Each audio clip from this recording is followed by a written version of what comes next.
पहले सवाल कि बंगाल में अगर रामनवमी पर पत्थरबाजी हुई तो इसका विलन कौन है?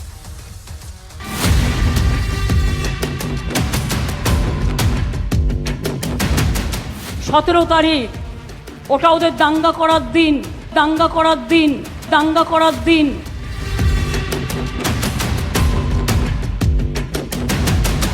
कोई दंगा करने अगर आते हैं, कोई दंगा करने अगर आते हैं, कोई दंगा करने अगर आते हैं, आप चुपचाप रहो, माथा ठंडा रहो।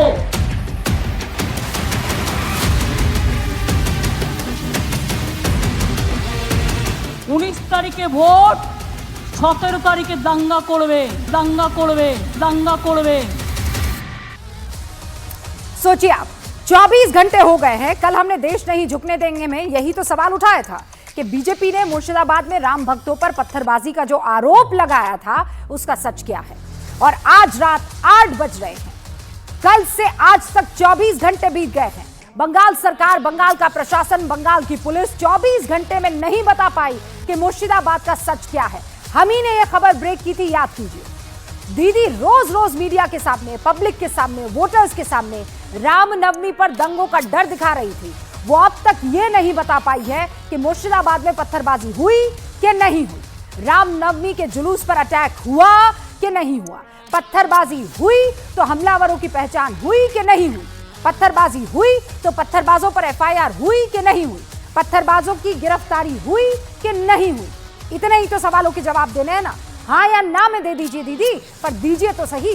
जाहिर है दीदी छुपा तो कुछ रही है। जो दीदी रोज रोज दंगों की भविष्यवाणी करती थी वो 24 घंटे बाद भी ये नहीं बता पा रही है। जो लोग कैमरे में छतों से पत्थर फेंकते हुए दिखाई दे रहे हैं वो कौन है? आरोप यह है कि कल मुर्शिदाबाद में शोभा यात्रा पर पत्थरबाजी में 20 से ज्यादा श्रद्धालु घायल हो गए हैं। एक महिला की हालत बहुत सीरियस है। इसीलिए आज ममता बनर्जी को यह बताना चाहिए कि क्या बीजेपी झूठ फैला रही है।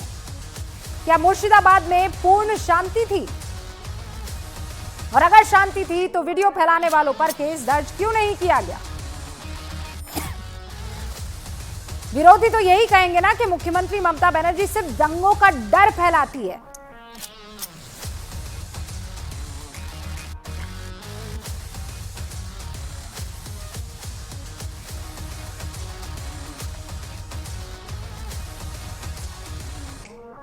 दंगों की तारीख तो सटीक बता देती हैं ममता बनर्जी, लेकिन पत्थरबाजी रोक नहीं पाती। सवाल यह भी है कि मुर्शिदाबाद के सच पर क्या बंगाल सरकार इसलिए भी चुप है ताकि उसे पत्थरबाजों पर एक्शन की जगह प्रोटेक्शन का मौका मिले? और ये सवाल हम क्यों पूछ रहे हैं? इसलिए क्योंकि आज ममता बनर्जी ने एक तरह से उन लोगों को हिंसा के लिए जिम्मेदार ठहरा दिया जो रामनवमी के जुलूस में शामिल थे। ममता उन लोगों पर एक लफ्ज नहीं बोली जो छतों से पत्थर फेंकते दिखाई दिए। इसीलिए सवाल यह है कि दीदी की ममता क्या सिर्फ एक वर्ग के लिए है? क्योंकि दंगों की भविष्यवाणी करते हुए भी उन्होंने एक वर्ग को पहले ही दंगाई डिक्लेयर कर दिया। आज भी यही किया। कोई दंगा करने अगर आते हैं, आप चुपचाप रहो, माथा ठंडा रहो। रामनवमीर आगे दिन, रामनवमीर आगे दिन কেন আপনারা হঠাৎ করে ডিআইজি কে সরিয়ে দিলেন? এই প্ল্যানটা করবার জন্য। और आज इसी सवाल को लेकर शाम 5 बजे मैंने एक डिबेट की थी। इस डिबेट में ममता सरकार या टीएमसी की ओर से कोई आधिकारिक प्रवक्ता तो शामिल नहीं हुआ, लेकिन टीएमसी के जो समर्थक डिबेट में बैठे हुए थे, जो शामिल हुए थे, उन्होंने क्या कहा कि हिंसा इसलिए हुई क्योंकि रामनवमी का जुलूस मुस्लिम मोहल्ले से गया था। यही देश के बंटवारे वाली सोच है जिसको लेकर हमारी सबसे बड़ी आपत्ति है, क्योंकि ऐसी सोच दो धर्मों में खाई पैदा करवा सकती है। और इसी तरह की एक सोच की वजह से 1947 में भारत का बंटवारा हुआ। इसी तरह की सोच की वजह से पाकिस्तान बना। और आजादी के 75 साल बाद भी कुछ लोग मुस्लिम मोहल्लों से रामनवमी का जुलूस निकालने को अपराध बताते हैं।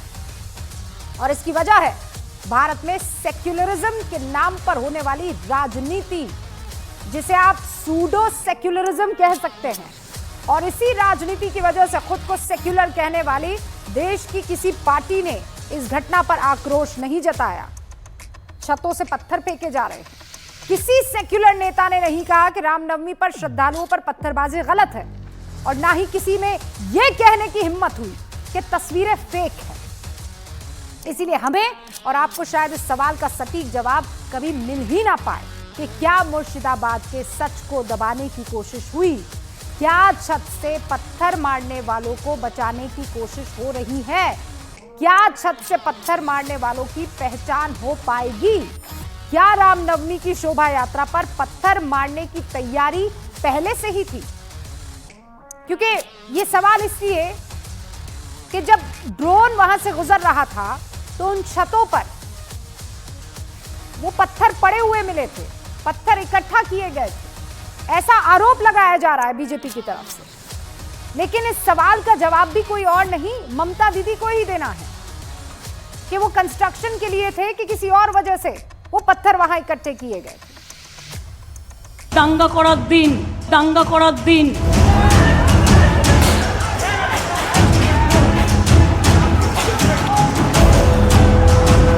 दंगा कोड़वे, दंगा कोड़वे। पश्चिम बंगाल की मुख्यमंत्री ममता बनर्जी पिछले कई दिनों से लोगों को दंगे का डर दिखा रही थी। वो दंगे की तारीख बता रही थी और दिन बता रही थी। ममता ये भी बता रही थी कि वो कौन है जो दंगा करेंगे।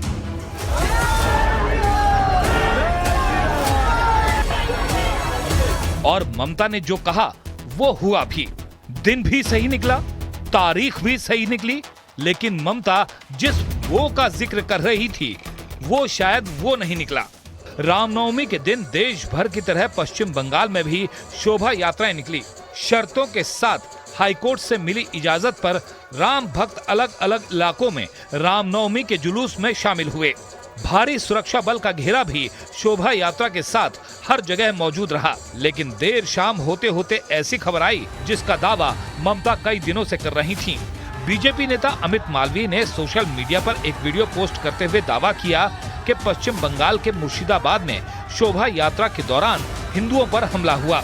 बीजेपी ने हिंसा के लिए ममता सरकार के साथ ही ममता के भड़काऊ भाषणों को जिम्मेदार बताया। आज के दिने ओদের দাঙ্গা করার পরিকল্পনা আছে, সাবধানে থাকবেন।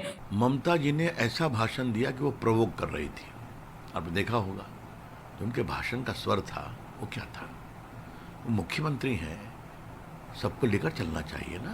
मुर्शिदाबाद में हुई हिंसा के कई और वीडियो भी बीजेपी की तरफ से जारी किए गए, जिनमें शोभा यात्रा पर पत्थरबाजी साफ देखी जा सकती है। वीडियो में छतों से पत्थर चलाते लोग दिखाई दिए। हमले से बचने के लिए लोग भागते हुए दिखे। साथ ही बड़ी संख्या में पुलिस के जवान भी नजर आए। सिर्फ मुर्शिदाबाद ही नहीं, बीजेपी ने मेदिनीपुर में भी शोभा यात्रा पर हमले का आरोप लगाया और वीडियो जारी कर मामले में ममता बनर्जी पर हमला बोल दिया। वहीं टीएमसी ने घटना के लिए बीजेपी को ही जिम्मेदार बता दिया। राम भक्त निकलते हैं तो कौन किसकी उस्कानी के लिए उनके ऊपर हमला करता है।